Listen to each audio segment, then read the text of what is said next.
Support for this podcast and the following message come from Corient. Corient provides wealth management services centered around you. They focus on exceeding expectations, simplifying lives, and establishing legacies that last for generations. Leverage their exclusive network of experts to help achieve your personal and professional financial goals. As one of the largest integrated fee-only registered investment advisors in the U.S., Corient has experienced teams who can craft custom solutions designed to help you reach your financial goals, no matter how complex. Real wealth requires real solutions. Connect to a wealth advisor today at Corient.com.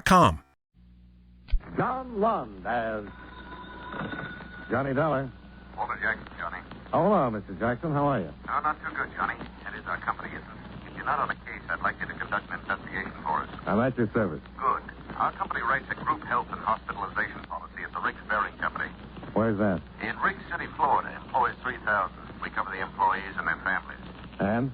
We've just received a claim on behalf of a Bobby Foster, the child of a machinist of Riggs. For what? An operation involving a team of neurosurgeons and technicians that had to be flown to Riggs City by chartered plane from Boston. What do you want me to do? Dr. Grant Howell, director of the Riggs City Hospital, attached a report to the claim. A report which we think bears investigation. Okay, I'll get right on it. Fine, Johnny. And don't spare any expense. If Dr. Howell's report bears out, there's a vicious racket spreading. A racket which victimizes children.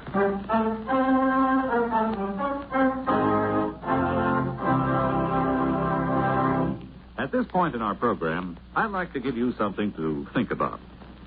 Probably one of the most quoted Americans in our nation's history is Benjamin Franklin. It was Franklin who said, "Early to bed, early to rise makes a man healthy, wealthy, and wise." And never leave that till tomorrow, which you can do today. And, of course, the Lord helps them that help themselves. But probably one of his most familiar quotations is, "There are only two things in life of which we may be certain: death and taxes." Of course, what bothers most of our taxpayers is that death and taxes don't come in that order. But seriously, one of the biggest jobs handled by the Secretary of the Treasury is the collection of taxes, our government's main source of income. The government raises money through the Bureau of Internal Revenue, which collects income taxes, excise taxes, amusement taxes, and other federal taxes. The Bureau also checks to see that you haven't paid too little and, believe it or not, that you haven't paid too much. Another way the government raises money is through the Bureau of Customs, which levies taxes on imports which are sent here from foreign countries. But although the Treasury Department collects the money, it is Congress, the men we send to Washington, who actually says who will pay taxes and how much. And that's one thing from which none of us can escape.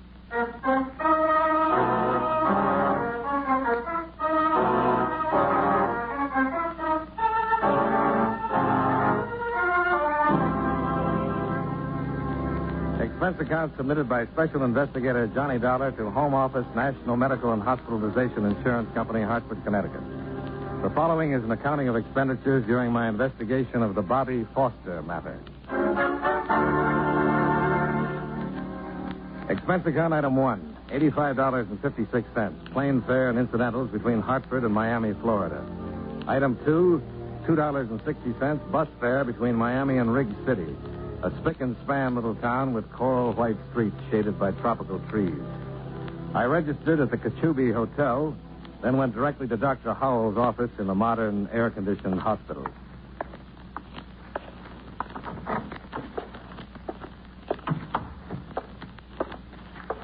Good afternoon.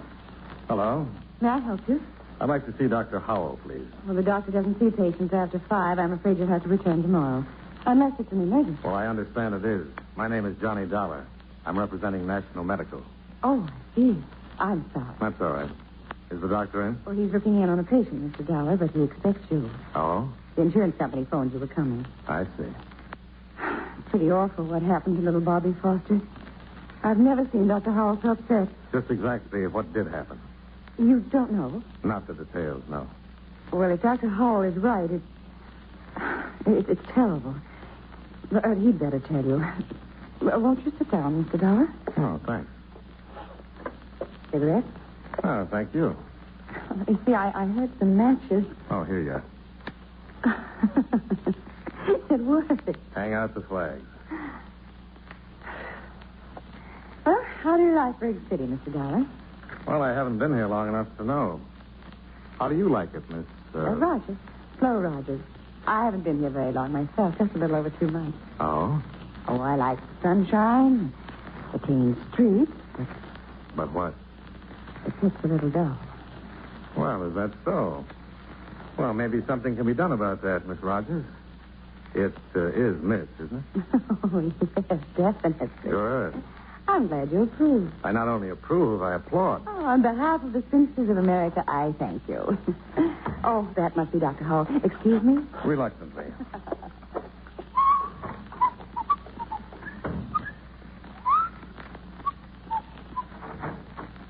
The doctor will see you, Mr. Dollar. Thank you. Oh, come in. Come in. Have a seat. Thanks, Dr. Howell. Well, your company acts fast. Only mailed that claim day before yesterday. National Medical feels it's an unusually high claim, You Doctor. suggesting I padded it? Oh, certainly not. But a team of neurosurgeons flown down from It was Boston... necessary to save the boy's life, I assure you. Well, don't misunderstand, Doctor. National Medical isn't challenging your professional opinion. I should hope not. The report you attached is what interested my company. It should. Should interest the whole country. I didn't have the opportunity to read it, Doctor. Perhaps It's a you... potential child killer, Mr. Dollar. A vicious, unscrupulous racket, capitalizing on panic, fear. Well, come with me. I want you to see what they've done to an innocent child. Bobby Foster? Yes.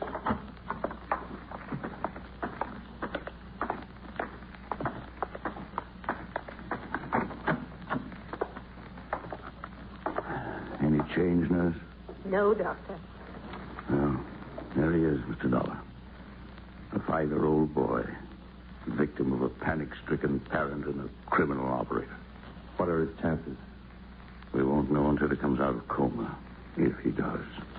And then? For complete recovery, no chance. For partial recovery, a fair chance. Bobby Foster will be paralyzed. You said a criminal operator. Who? If I knew, Mr. Dollar, I wouldn't bother with reports to insurance companies. I've been a doctor 40 years now. Seen a lot of pain and tragedy. But this... Let's go back to your office, Doctor.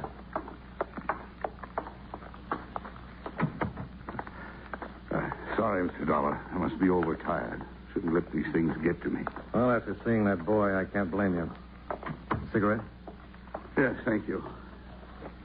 Now, let's have the story from the beginning. Well, we had a polio scare here recently.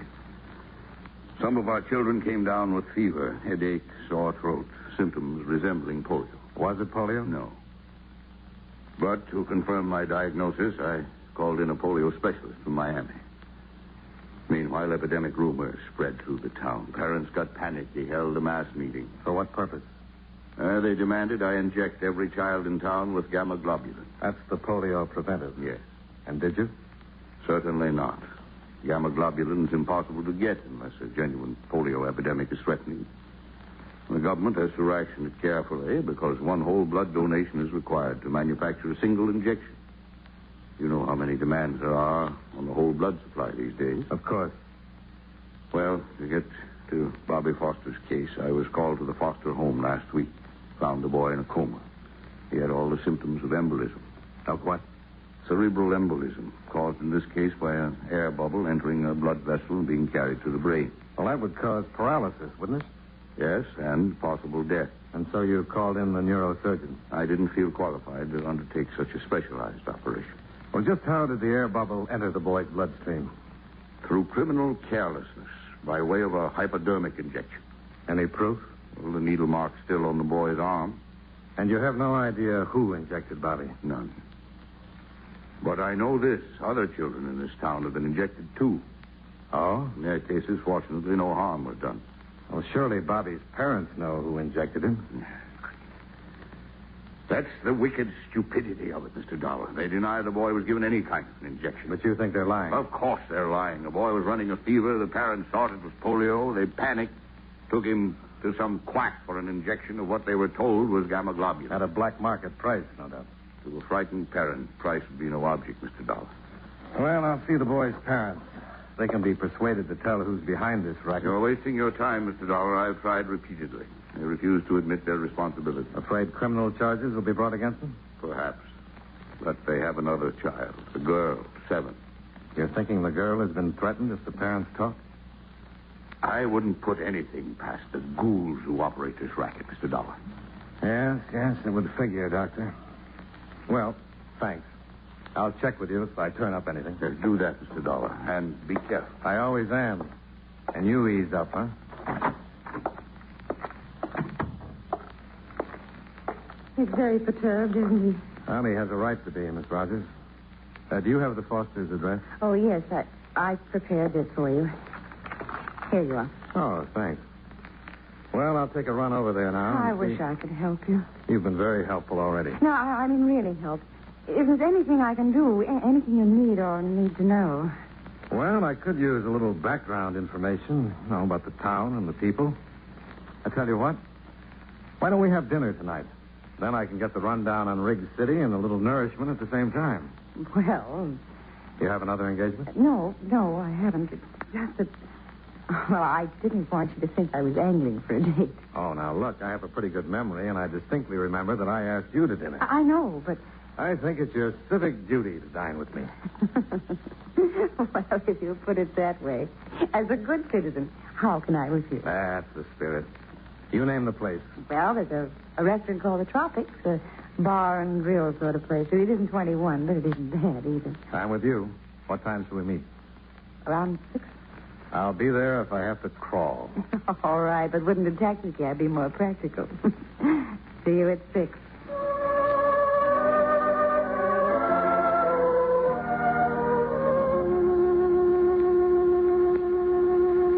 I left the hospital with the sound of Flo Rogers' laugh still rustling in my ears.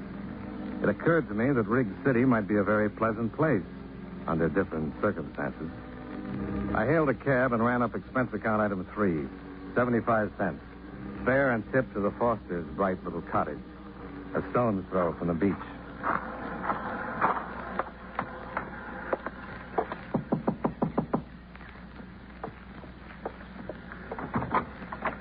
Yes? Mrs. Foster? Yes. I represent the National Medical Insurance Company. We have insurance where my husband works. Just a minute, Mrs. Foster. Please. I said we already have medical insurance. Yes, with my company. Oh, I'd like to talk to you. May I come in? no. That is, my husband is It'll at only home. take a minute, Mrs. Foster. If it's about the premiums, I can't help you. They're supposed to be deducted from my husband's paycheck. It's about Bobby. I can't answer any questions. You have to see my husband. I think you have the information I need What information? about the injection Bobby had. The one You that nearly didn't- caused his death. No. You're wrong.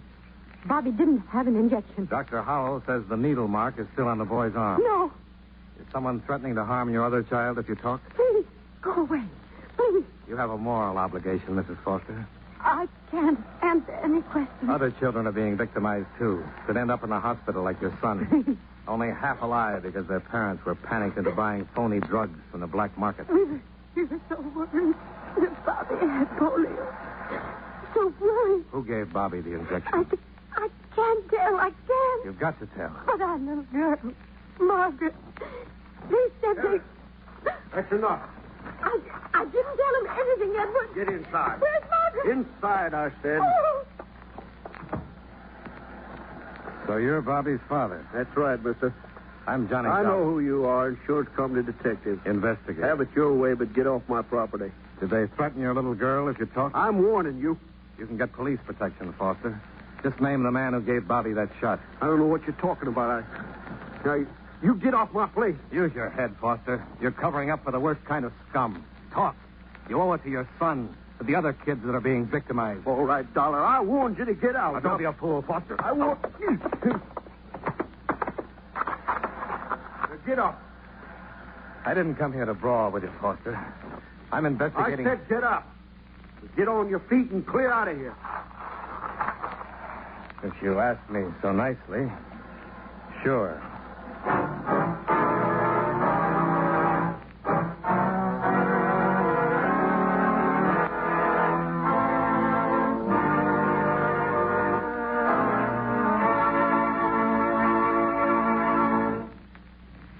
You know many great men have attained the highest office in our land, the presidency of the United States. Can you guess the name of this man? He was our second oldest president, being elected for that office when he was 66 years old, and our only bachelor president. In 1828, he was appointed minister to Russia by President Jackson. In 1856, when he became president, differences between the North and South caused much unrest in his cabinet and in the various departments of the government. While he was president, the Confederate States were formed and the Civil War began. If you don't have his name by now, here are two more important clues. During his administration, the famous Lincoln-Douglas debates were held, and the first Atlantic cable was laid. Who was he? James Buchanan, 15th President of the United States. His life is part of your American heritage. And now, with our star, John Lund, we bring you the second act of Yours Truly, Johnny Dollar.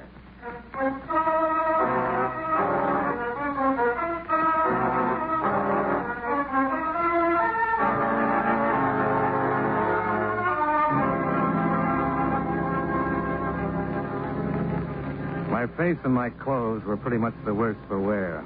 I went back to the Kachubi Hotel for a shower and a change and a little elementary first aid. It helped, but not much. What with one thing and another, it was nearly 7 o'clock by the time I got a cab and ran up expense account item 4, 85 cents to the Tropics Cafe. I spotted Flo Rogers in a corner booth.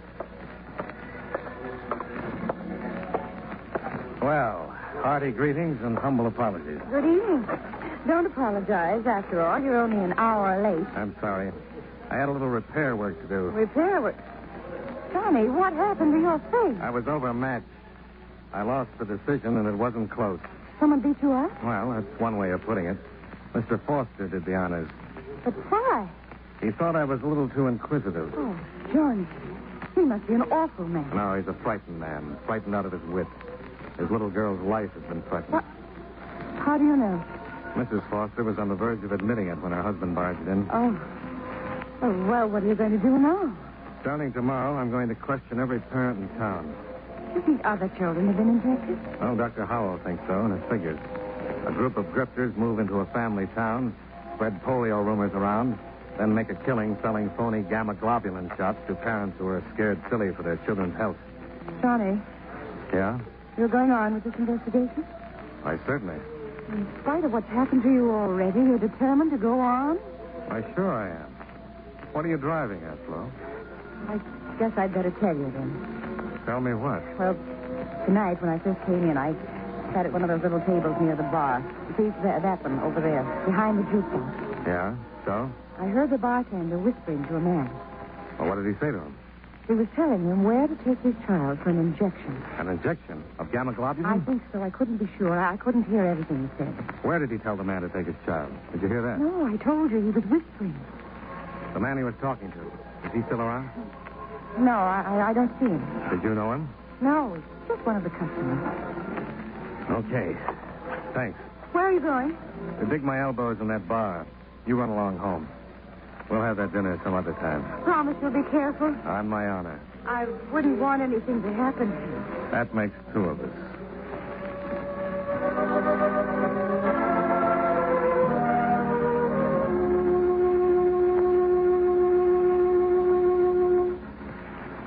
I settled on a stool at the bar and ran up expense account item 5, $10.70, for more than a few double bourbons, with which I slowly drank myself into a mood so dark that my neighbors moved to the other end of the bar. Hey, Skinny. Come here. Name's Mickey, sir. I told you before. Well, I'll show you the so what. Well, don't just stand there, Skinny. Fill me up. I think you've had enough, sir. You need a cup of coffee, black. What I need, you can't get for me, pal. Nobody can. You sound like a man that's got woman trouble. What do you mean, woman trouble? Why, my little wife is the finest, sweetest... Yes, sure. You're crazy about her and the kids, too. How do you know I got kids? Well, you're the type. family man. No kid. No kid. Now, look, I'll get you that coffee and then a cab to take you home to the kid. Okay? Okay. Hey, wait a minute. Come here. Yeah? You're a swell guy, Skinny.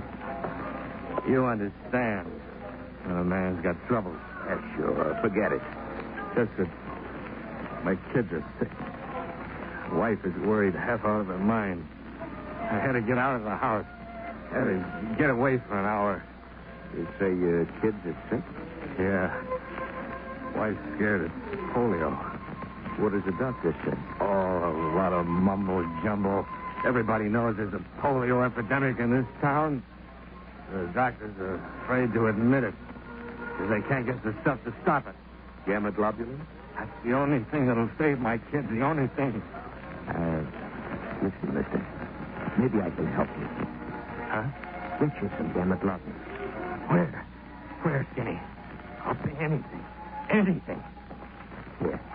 Go to this address. The party there will tell you where to take your kids for the shot. Oh, thanks, Skinny. Thanks. Name's Mickey. Oh, sure. Mickey. Don't worry. I won't forget you for this. I'm not worried, mister.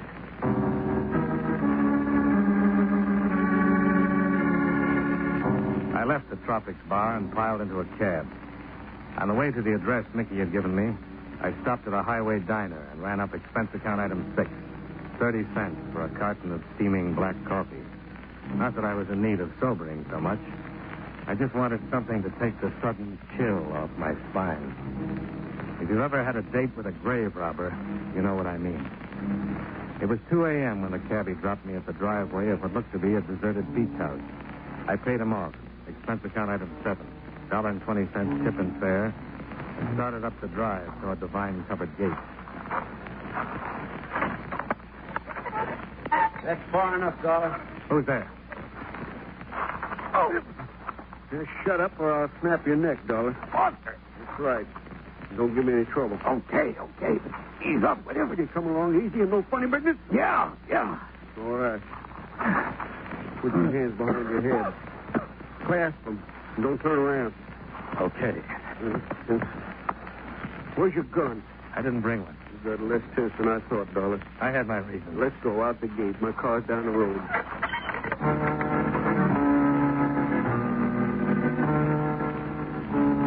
Foster drove away from town, using the back road.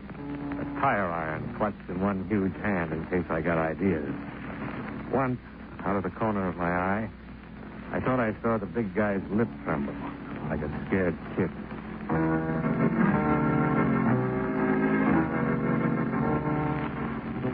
He finally pulled up beside a long, sleek auto trailer, parked in a lonely beach cove. He motioned me out and followed me to the door.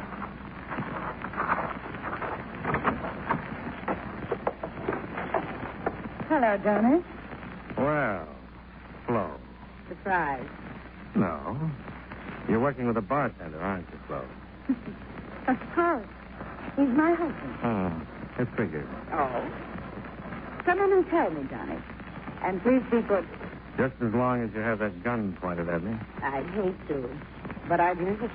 That figures, too, Flo. Foster, wait in your car. Oh. Cozy, these trailers. Mickey and I like this, huh?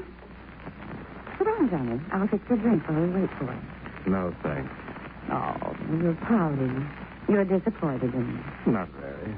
Tell me, why weren't you surprised to find me here?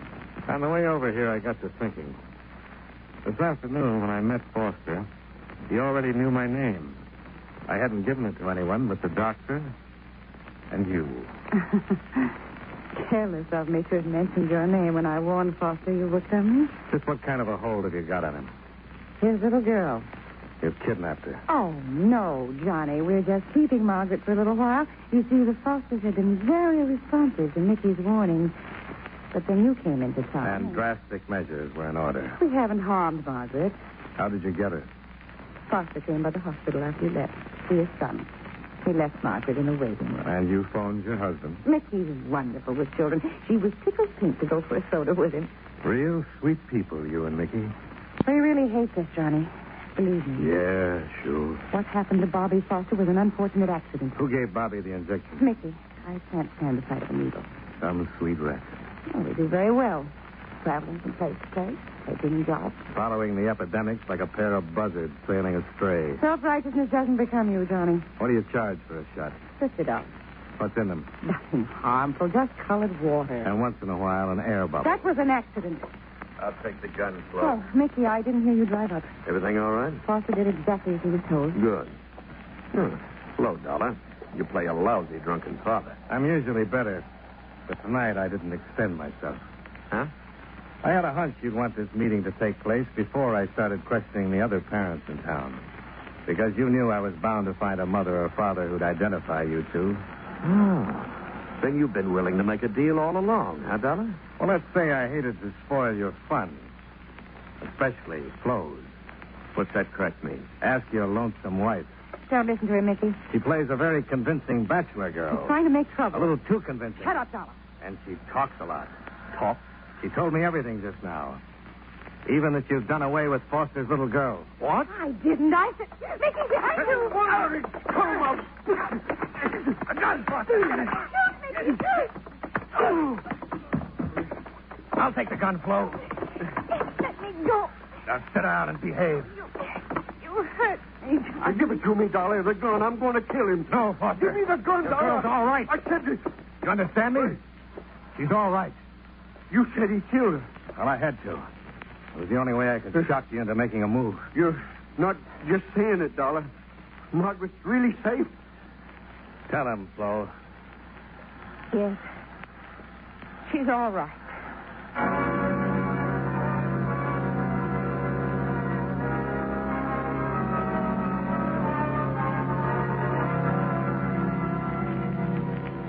This case deserves publicity, Mr. Jackson. Lots of it. Scared parents make easy dupes for operators like Flo Rogers and Mickey.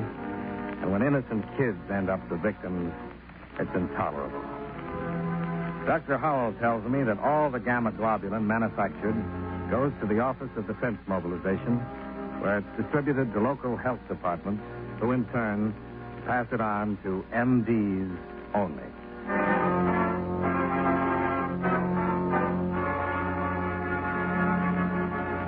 Expense account item 8, $94. Bus, plane fare, and incidentals between Riggs City and Hartford. Expense account total, $196.96. Yours truly, Johnny Dollar.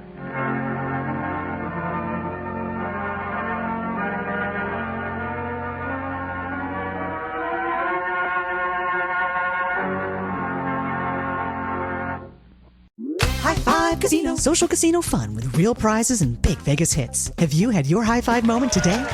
Hey there, I'm Bob. Before High Five Casino, my high fives were more like low threes. But after my high five moment, boom, high fives all around. That's the spirit. High Five Casino is turning every moment into a high five moment. Visit h5c.fun. That's h5c.fun and start spinning and winning today. High Five Casino. High Five Casino is a social casino only. No purchase necessary. Void where prohibited. Play responsibly. Terms and conditions apply. See website for details.